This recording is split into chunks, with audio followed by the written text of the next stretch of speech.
Agradecemos ao Marcelo Salgado pela sua apresentação. O nosso próximo palestrante é engenheiro eletrônico e Master of Science em processamento digital de sinais. Desde 2000, atua como gerente de pesquisa e desenvolvimento e inovação da tecnologia da TV Globo. Com vocês, Daniel Monteiro.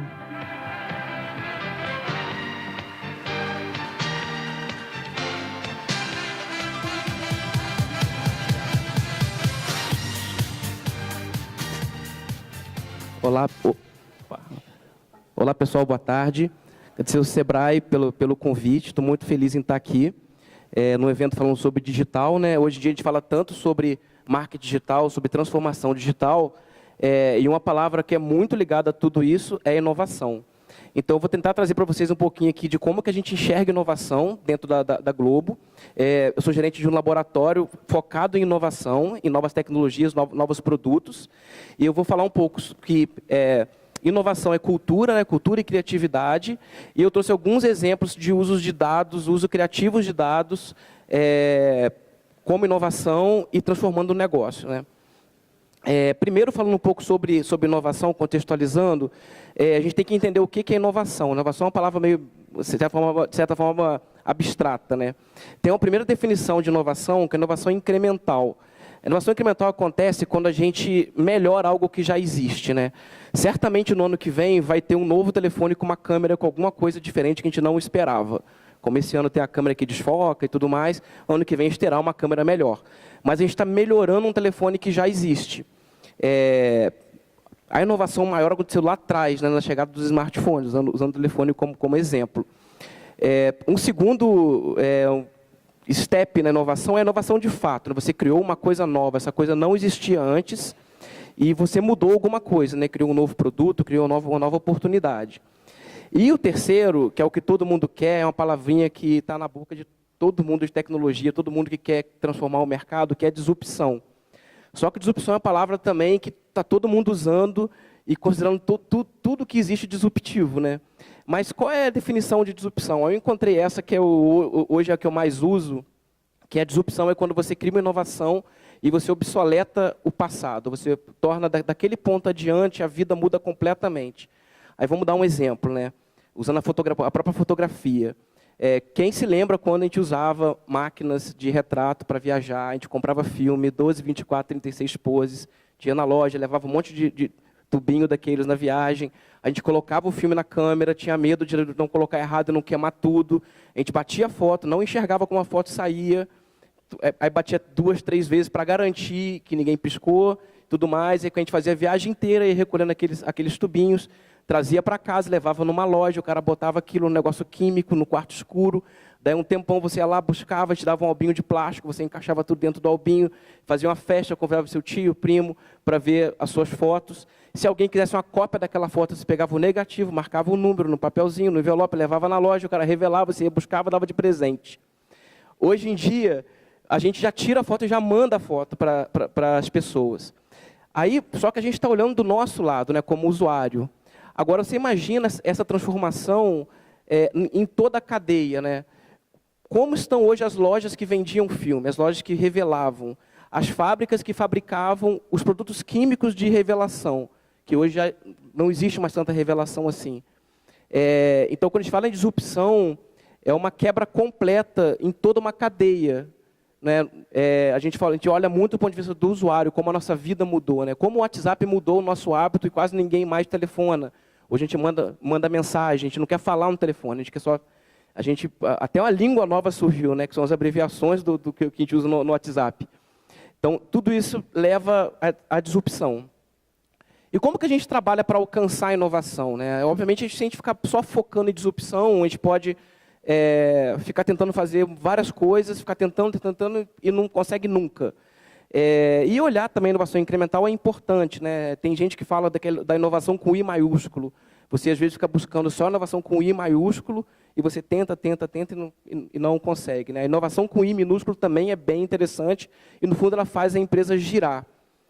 Porém, assim, como que a gente inova? Né? A inovação não é uma coisa que a gente encomenda. A gente não pode chegar para uma pessoa e falar, pô, inova aí para mim. A gente não vai conseguir ter inovação dessa forma. Então, quando a gente pensa em inovação, uma palavra que está muito ligada à inovação é cultura. Então, para você ter um ambiente inovador, você precisa implementar uma cultura de inovação, e essa cultura implementada, você favorece que existe um terreno onde vai florescer, né? E falando um pouco assim, de como que a gente enxerga essa cultura de inovação lá no nosso laboratório. Primeira coisa, a gente investe em 3 principais pilares, né, em pessoas. Né? A inovação vem das pessoas, principalmente. Então, a gente tem que desenvolver as pessoas, tornar as pessoas criativas. Criar um ambiente onde as pessoas tenham vontade de criar, onde elas sintam que aquilo não é para a empresa, aquilo é para ela, o sentimento de dono. A segunda coisa é tecnologia. Né? Muitas das inovações vêm de tecnologia. Uma confusão que a gente não pode fazer é que inovação não significa ciência de foguete. A gente não precisa ter uma ciência super evoluída para você ter uma inovação. Você cria inovações com ciências básicas. Né? Se pensar, o próprio WhatsApp, quanto de tecnologia tem no WhatsApp? Agora, a realidade virtual já tem outro tipo de tecnologia um pouco mais avançada, mas o quanto isso revolucionou a vida da gente. Então, uma coisa não quer dizer outra, né? Mas é muito importante, porque saber novas tecnologias e ficar de olho em tecnologias, principalmente nas emergentes, elas são pilares para a inovação. Então, é muito importante estar muito de olho em tecnologias novas. E o terceiro lugar é algum método para trabalhar. Esses ambientes de inovação, em geral, são meio caóticos. As pessoas que lidam com inovação são bem soltas, são muito criativas. E se você não tiver algum método de trabalho, você perde a mão e acaba virando uma bagunça danada, e você acaba não fazendo nada. Tem um potencial enorme e você não realiza nada. Então, algum investimento em métodos de trabalho, metodologia, é bem importante também. Dentro de cultura de inovação, assim, a gente acredita em 4 principais coisas. Tá?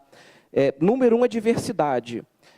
A gente, antigamente, tinha o hábito de contratar uma pessoa que se parece com a gente. Fala assim, ele se parece comigo quando eu entrei na empresa, ou quando eu estudava, ou quando eu era jovem, sei lá.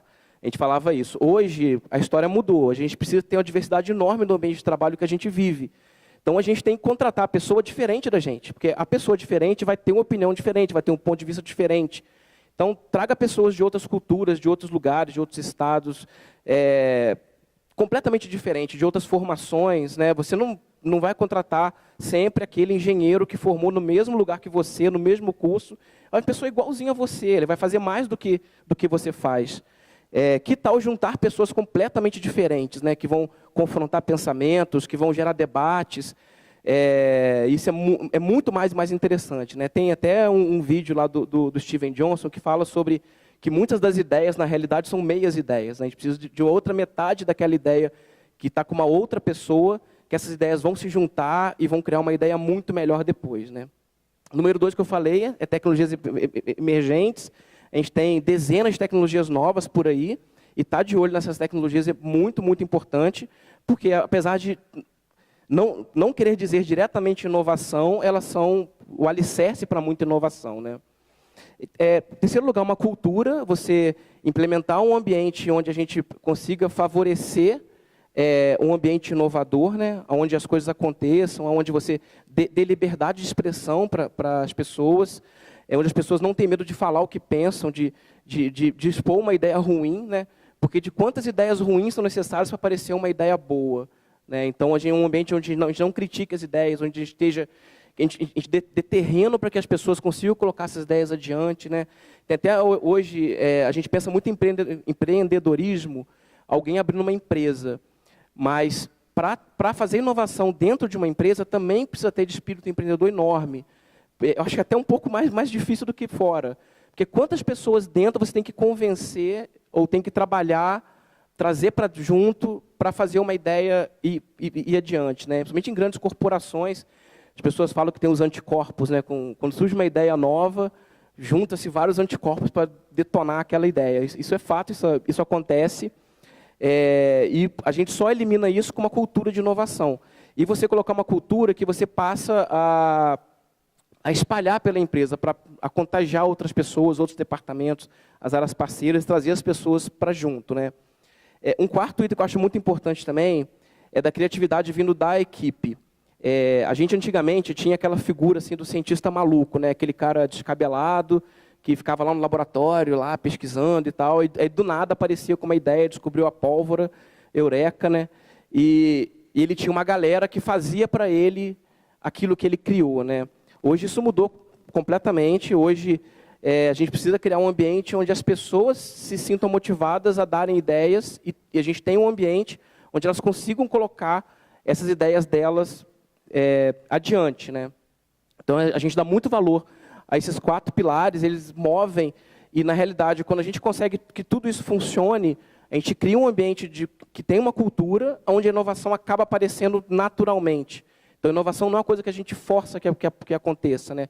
A gente cria um ambiente onde que a consequência desse ambiente que ele seja inovador, onde as pessoas tenham uma liberdade enorme de ter ideias, de criar, que tem aquilo como para si próprio, né?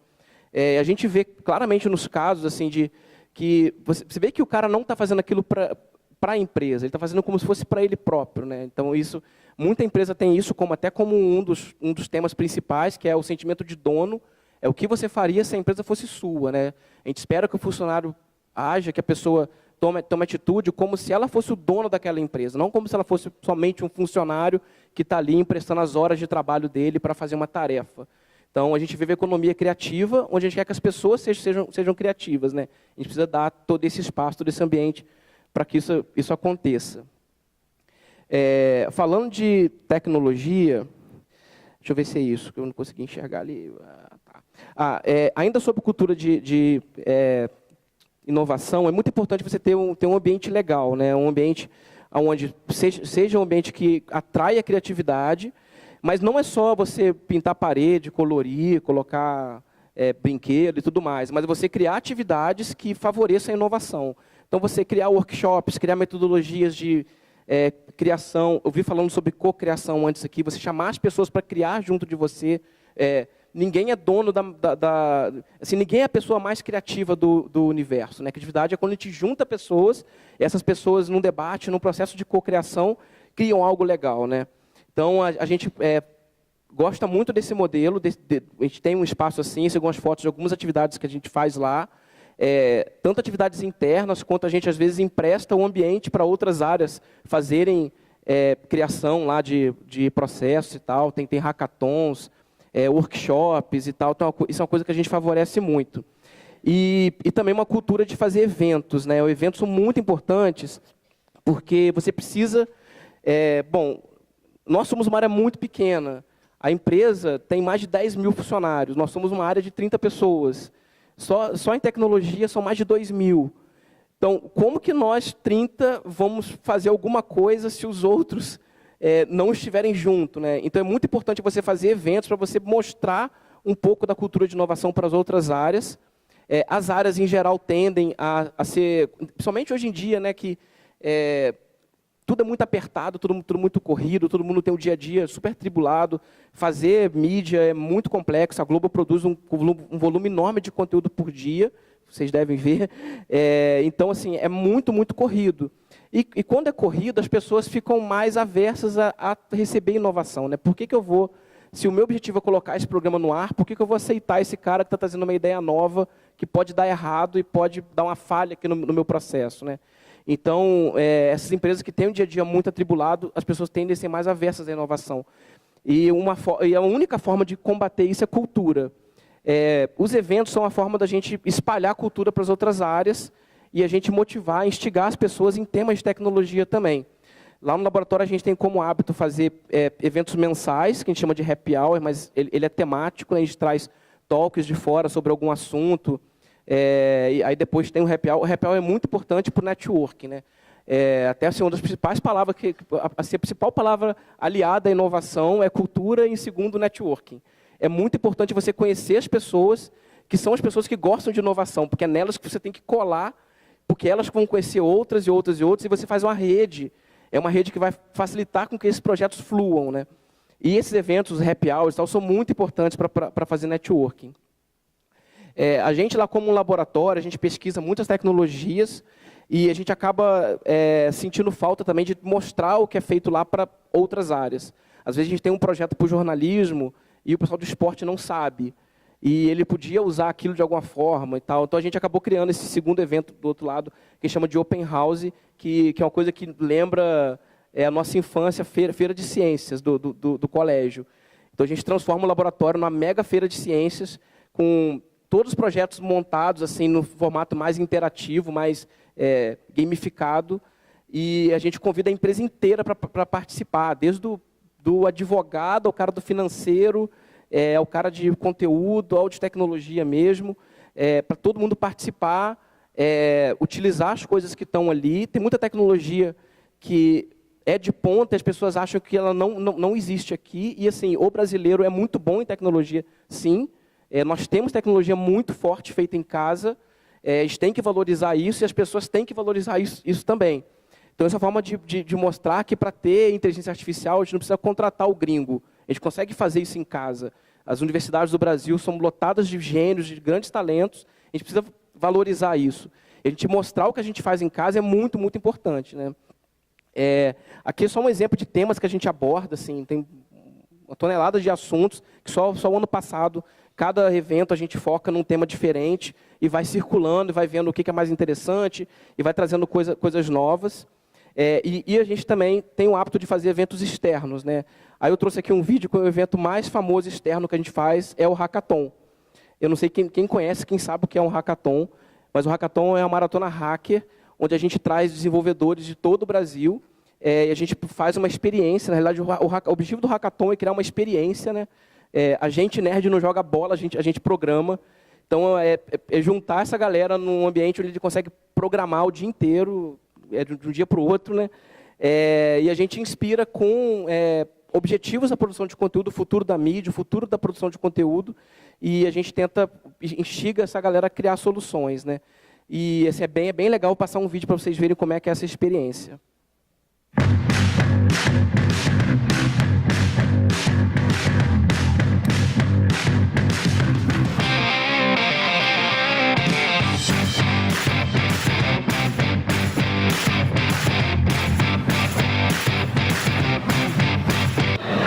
Parou?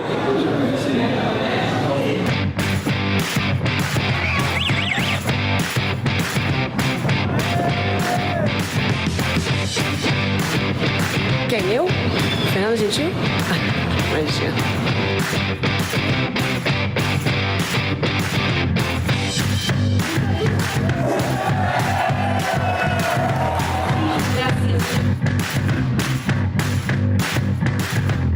Eu acho muito importante uma empresa do tamanho da Globo fazer um evento tão universal como o Hackathon, porque é importante a gente entender como as ideias surgem, quem são esses donos das ideias, e mais do que isso, entender como elas ajudam o nosso dia a dia, né? E esses produtos a gente consome todos os dias, seja quando a gente está vendo um programa e tem um telão interativo, quando a gente vê um produto na televisão e consegue comprar na mesma hora, e é legal a gente ver as caras por trás disso. São caras novas, são caras que estão aqui nesse evento no Hackathon, são pessoas que estão famintas por conhecimento, por tecnologia, por isso é importante oxigenar essa área, que muitas vezes não tem um rosto.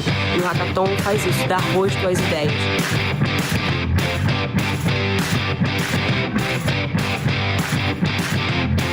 Hoje a gente tem certeza que o conteúdo continua extremamente importante, mas a experiência e a experiência é algo que só vem com tecnologia. Então a importância de tecnologia no nosso negócio cresce de forma assustadora. E a gente precisa muito, né, de ideias novas que permitam que a gente possa oferecer para todos os nossos consumidores, em todas as plataformas, uma experiência que eles vejam assim, porra, só a Globo faz. É continuar com essa vibe, fazer com que esse Hackathon se torne cada vez mais importante, que ele atraia essa garotada fantástica, e que a gente possa continuar ajudando também essa moçada a entender que essa indústria de mídia passa por uma transformação fantástica e a gente precisa muito deles.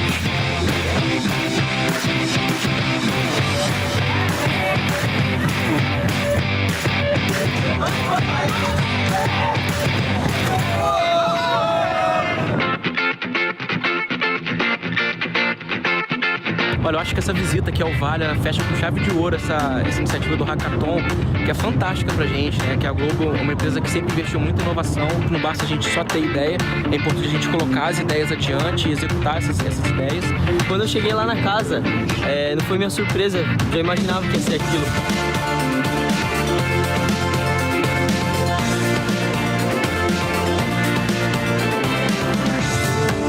quando a gente formou os grupos, quando a gente entrou na casa do Big Brother, ali a gente começou a ver que a Globo não é grande, a Globo é gigante.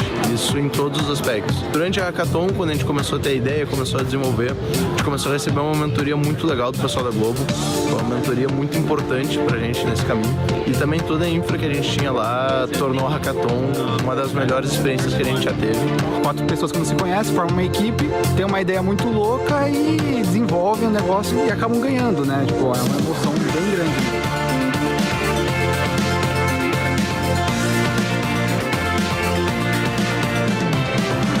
Quando a gente ganhou, não dá nem pra expressar como é essa sensação de ter ganho a Hackathon, de ter vindo para São Francisco, a primeira vez que eu tô vindo para os Estados Unidos, a gente tá conhecendo empresas fantásticas.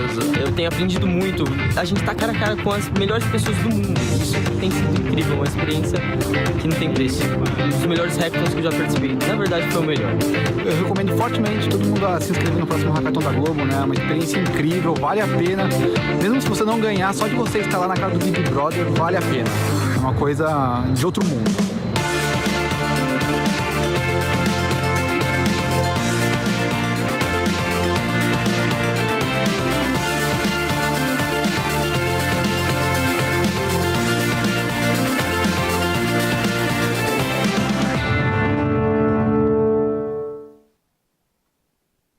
Esse é um evento que a gente tem bastante carinho por ele.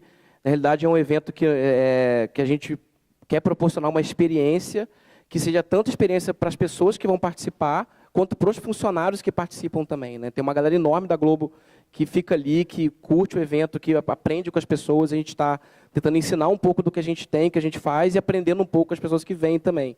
Então, é um evento assim, de uma troca incrível. Falando sobre tecnologia, né? A gente hoje tem dezenas de tecnologias espalhadas aí no nosso radar, né? Vai desde blockchain, a coisa de energia, impressão 3D, realidade virtual. Tem muita coisa, a gente se perde. E a gente tem que detectar, assim, escolher o que a gente vai olhar, o que tem potencial para o nosso negócio, e onde a gente vai apostar e dedicar os nossos esforços para a gente estudar, né? 2 conjuntos desses que nos últimos 2 anos ganharam, assim, acho que 1 ou 2 anos, agora está muito, né? Ganhar a mídia é a questão de inteligência artificial, a big data, machine learning, tudo ligado a dados, né? Isso já tem alguns anos que vem numa crescente e agora realmente está um boom muito gigante, é uma buzzword, essa coisa de inteligência artificial e tal. E a gente lá fica pensando assim, como usar isso, né? Todo mundo fica pensando em como usar isso de forma criativa, como usar isso no diferencial do seu negócio, né? Quando a gente fala do Big Data, a gente fala dos 3 Vs, né? Que é cada vez mais volume de dados, ou seja, a gente tem cada vez mais dispositivos gerando dados e plataformas gerando dados, né? O volume de dados vai crescendo cada vez mais, a gente está cada vez mais fornecendo os nossos dados, né? Tem questão de segurança, privacidade e tal, mas o fato é a gente fornece cada vez mais dados e que existe cada vez mais coisas gerando dados, né? Quando a gente pensa até na internet das coisas, né? Outro ponto é a velocidade com que esses dados chegam, quando os dados crescem, né? À medida que o volume de dados cresce, eles vêm cada vez mais rápido também. E as redes de celular também, a conectividade vai aumentando. A gente vai começar agora com redes 5G, todo mundo tem 4G, provavelmente aqui, daqui a pouco a 5G está chegando. E um outro ponto é a variedade desses dados, né? Os dados vêm de fontes completamente diversas, né? E cada dia surge uma fonte nova. Então, do ponto de vista de arquitetura da informação, o pessoal de tecnologia tem que conseguir tratar esses dados que tem essa variedade, né? E existe o que o pessoal chama do Deep Analytics, né? Que assim, qual é a escalada do uso dos dados, né? Onde a gente começa desde aquele Analytics que você descobre que alguma coisa aconteceu, os dados te apontam algum comportamento anormal, até o ponto seguinte que você responde por que aquilo aconteceu, né? Por que eu tive esse pico de vendas naquele dia, né? O terceiro estágio já começa a ficar bem mais avançado, onde começa a entrar realmente o machine learning, que é, dado que eu sei o que aconteceu, o que deve acontecer, né? Dado que eu sei o passado, com esses inputs atuais agora, como eu consigo prever, de certa forma, ou estimar melhor o que vai acontecer no futuro. E o sonho de todo mundo, que é esse último estágio, é o prescritivo, que é o seguinte, dado que eu queira que aconteça isso, o que eu tenho que fazer para isso que eu quero ser realizado? Se eu quero ter esse volume de vendas, aonde eu tenho que mexer para aquele volume acontecer, né? Usando vendas como exemplo. E todo mundo fala essa palavrinha que virou uma buzzword também, que todo mundo quer ser uma organização data-driven, né? A gente quer... até o Google tem uma charge sobre isso, acho que é do Google, que ele fala que a gente tem que tomar decisões mais ligadas em dados e não decisões vindo do cara que ganha mais, né? Então, assim, tem que ser o cara que ganha mais, mas apoiado por dados, né? A gente tem que parar de ter decisões puramente por intuição, por experiência, porque hoje a competitividade é muito mais intensa do que antigamente e hoje somente a experiência não adianta. Então, as decisões pautadas em dados são muito mais efetivas, né? E boa parte das empresas, se não todas as empresas do digital, as grandes, as reconhecidas, elas têm um fluxo muito grande, uma tomada de decisão muito amparada por dados. E aí, lá na Globo, assim, a gente tem muitas aplicações para dados, né? A gente pensa muito em dados na questão do business, ali na venda, talvez, mas existem outras aplicações. Por exemplo, a gente pode usar dados para oferecer produtos. A gente tem um catálogo enorme de conteúdos, né? Tanto na TV aberta quanto na TV fechada, né? E que estão no digital hoje com o Globoplay. Então, a gente pode usar dados para oferecer melhor esses produtos para as pessoas. A gente pode entender melhor os clientes também. E tem uma aplicação que muita gente não considera, que é usar dados para contar histórias, né? Na Globo, assim, qual é a nossa missão na Globo? É contar a história. O que a Globo faz? É contar a história. Seja história real no jornalismo, no esporte, seja histórias criadas, né, no entretenimento e tudo mais. Mas o que a gente faz, o que a gente faz da vida é contar a história. E por que não? Será que a gente consegue usar dados para contar histórias também? Aí, já pegando esse gancho de contar histórias, eu vou contar aqui 2 histórias, que são 2 histórias de 2 aplicações fora da caixa, que a gente considera como inovação, né, que veio da nossa área, de uso dos dados, 2 aplicações bastante diferentes. Talvez vocês se inspirem aí. A ideia é mais trazer uma inspiração para vocês, do que tudo, né? Aqui, a primeira história fala sobre opinião. A TV sempre foi pautada na opinião das pessoas, né? Sempre que um programa vai ao ar, as famílias assistem juntas na sala de jantar, jantando e tal. As pessoas comentam. No dia seguinte, no trabalho, na escola, as pessoas comentam sobre o que aconteceu naquilo anterior. Elas têm a sua opinião sobre o que deveria acontecer, o que foi errado, o que foi certo. Vale para todos os programas isso, né? E essa opinião, de certa forma, ela sempre foi coletada, não da forma que tem hoje no digital, mas da forma mais de pesquisa. Ela sempre foi coletada e era utilizada para realimentar os conteúdos. A gente sempre moldou os conteúdos baseados na opinião das pessoas, em quantos assistiram, o que as pessoas acham, tudo mais. Então, essa sempre foi a história da televisão, né? A gente sempre fez conteúdos pautados em opinião. Agora, com o digital, a gente consegue não só ver a opinião mais estatística, que é dessas pesquisas mais generalizadas da sociedade, mas a gente consegue entender o indivíduo, né? Com o digital, a gente sabe o que cada indivíduo fez, né? O que ele assiste. Mas a gente pode também entender o conjunto de indivíduos, né? Uma tribo. Porém, essas pessoas, as coisas mudaram, o digital chegou, mas as pessoas continuam tendo opinião. E essas opiniões hoje, elas se manifestam principalmente nas redes sociais, né? Como teve a palestra anterior aqui falando sobre isso. Aí vem a ideia, será que a gente consegue recomendar conteúdos a partir da opinião? Hoje a gente pensa muito naquela coisa da bolha, né? Da pessoa que sempre vê aquilo, e a gente recomenda aquilo que parece com aquele outro que ele já assistiu. E as pessoas vão sendo confinadas em bolha. Os algoritmos de recomendação de produtos ou de conteúdos sempre são muito pautados no uso de cada indivíduo e eles tendem a criar essas bolhas, né?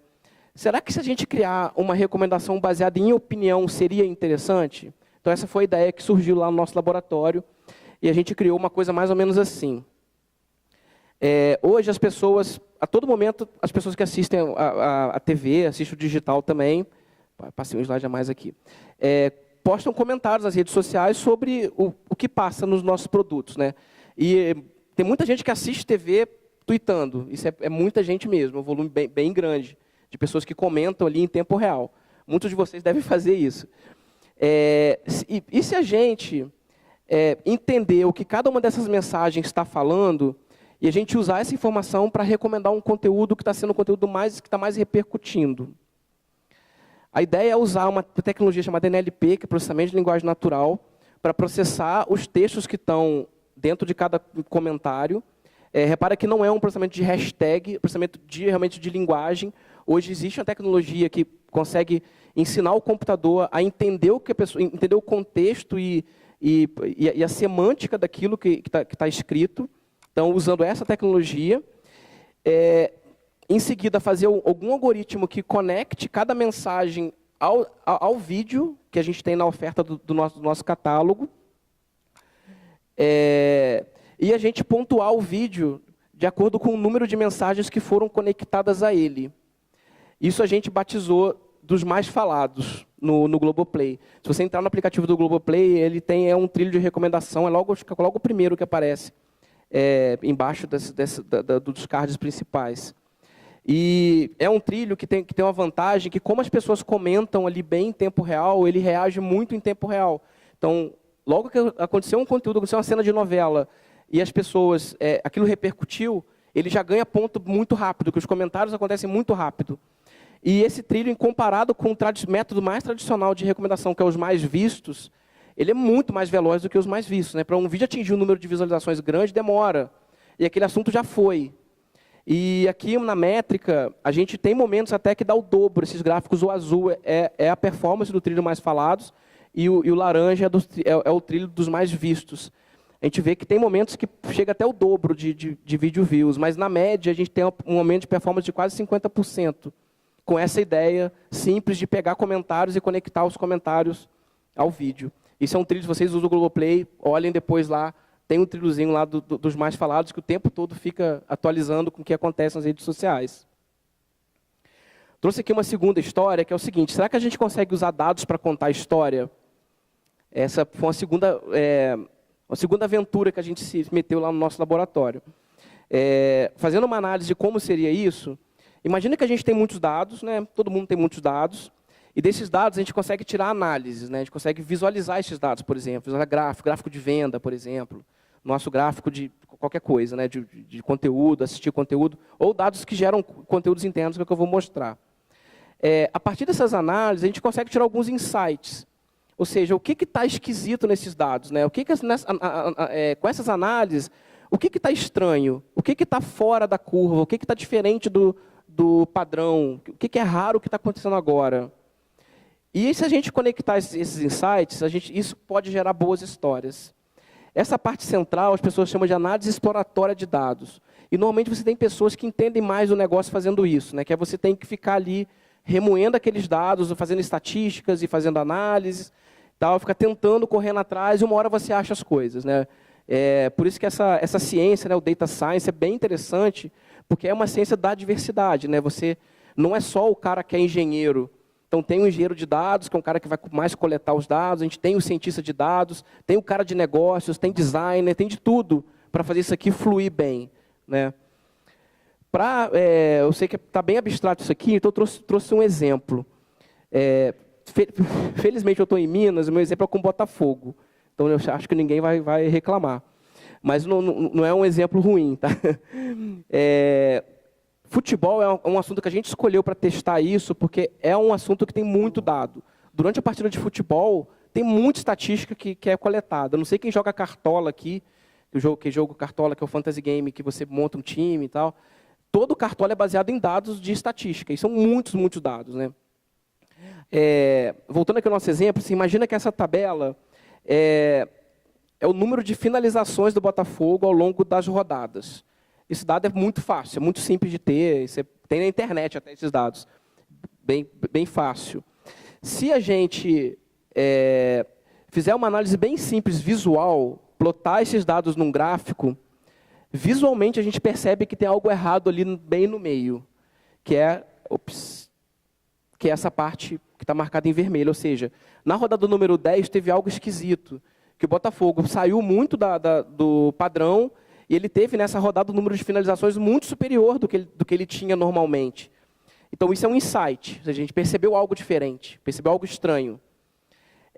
Se a gente conectar esses insights a outras estatísticas, como, por exemplo, qual foi o placar do jogo, quando aconteceram os gols, qual foi o comportamento do time adversário, Quando você conecta um monte de outras coisas nisso, você chega numa história mais ou menos assim, né? Aqui no Botafogo, na rodada 10, o Botafogo levou 2 gols com apenas 16 minutos de jogo, né?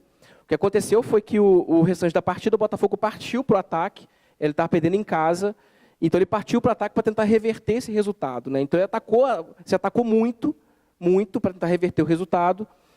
A conclusão é que ele não conseguiu, o placar continuou 2-0, ele perdeu em casa, mas a partida foi marcada pela luta do Botafogo para tentar reverter um resultado que se tornou adverso logo no início da partida, e mesmo assim ele não conseguiu.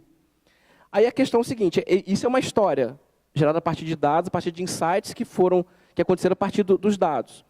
E aí vem a pergunta técnica de um cara de inovação, que é o seguinte: será que a gente consegue fazer um computador gerar esse texto? Porque se a gente tem os dados, o insight é uma coisa gráfica, o outlier é uma coisa estatística, e conectar esses dados é um trabalho de estatística, e existe tecnologia de geração de linguagem baseada em NLP para tentar gerar texto, será que a gente conseguiria gerar um texto? E aí nasceu o blog chamado Numerólogos, que está no ar hoje. Saiu do ar, peraí. Voltou lá.